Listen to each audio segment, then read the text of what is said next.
அனைவருக்கும் வணக்கம். நான் தான் உங்கள் உதயா. தமிழக மக்களுக்கு ஜூன் நாளே ஏதாவது ஒரு அப்டேட் வருமானம் எதிர்பார்த்தோம், ஆனால் வரலை. ஜூன் 5 தான் வந்துச்சு.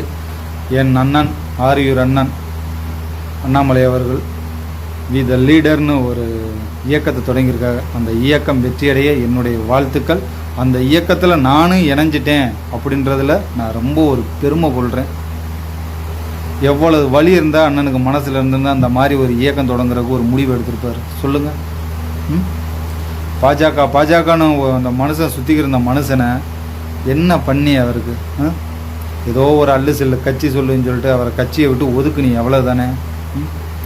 அதையும் தாண்டி அண்ணன் அண்ணாமலை சொன்னாப்புல பாருங்கள், நான் போன வருஷம் டிசம்பர் 5 நான் முடிவு பண்ணிவிட்டு தேசியத்துக்கு மேலே நான் சொல்லிட்டேன், நான் இந்த மாதிரி கட்சியை விட்டு ஒதுங்க போகிறேன் அப்படின்னு. அதையும் தாண்டி தேர்தல் எப்போ வந்துச்சு? இப்போ ஏப்ரலில் வந்துச்சு. அந்த ஒரு 5-6 மாதம் அவருடைய உழைப்பு எப்படி இருந்துச்சு? அப்போ கூட அவர் நினைக்கலையே நம்ம கட்சியை விட்டு நம்ம ஒதுங்க தான் போகிறோம், நம்ம எதுக்கு நம்ம அந்த கட்சி வேட்பாளருக்கெல்லாம் நம்ம உழைக்கணும் அப்படின்னு. ஆனால் இன்றைக்கி இவர் இயக்க ஆரம்பித்தோன்னா என்ன சொல்கிறீ எல்லாரும்? அந்த உழைப்பை பெருசுப்படுத்தாமல் இன்றைக்கி என்ன பேசுறிய? பாஜகவில் ஒரு பச்சுவந்தி வெளியாயிருச்சு, பாஜகவிலேருந்து ஒரு கருப்பு ஆடு வெளியாயிருச்சு அப்படின்னு பேசுகிறீங்களே. அப்படி அவர் பாஜகவுக்கு என்ன பண்ணிட்டார்? என்ன துரோகம் பண்ணிட்டார்? துரோகி வெளியாயிருச்சுங்களான்னு சொல்கிறீங்களே, அப்படி என்ன பண்ணிட்டார்? அவர் மூச்சுள்ள வரைக்கும் பாஜகன்னு தான் இருந்தார். அவரை எல்லாரும் புறக்கணிச்சாங்க.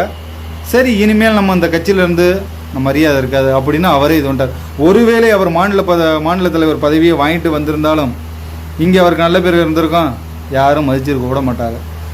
கேட்டு தானே பாயிண்ட் வந்தாங்க, அவ்வளோ கொடுத்தாங்க அப்படின்னு தான் எல்லோரும் பேசுவாங்க.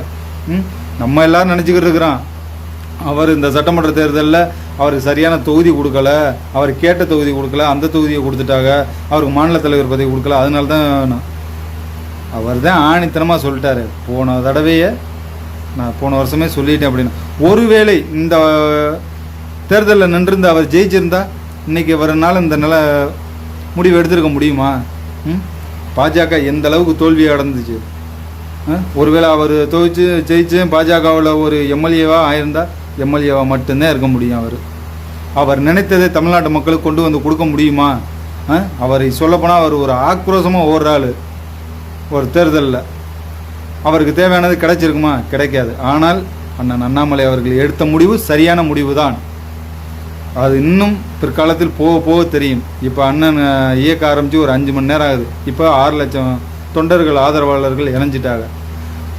பார்ப்போம், இது நாளைக்கு கட்சியாக மாறியும் அது பெரிய இடத்துக்கு போகையில் அண்ணாமலை பண்ண சரின்னு தெரியும். நன்றி, வணக்கம்.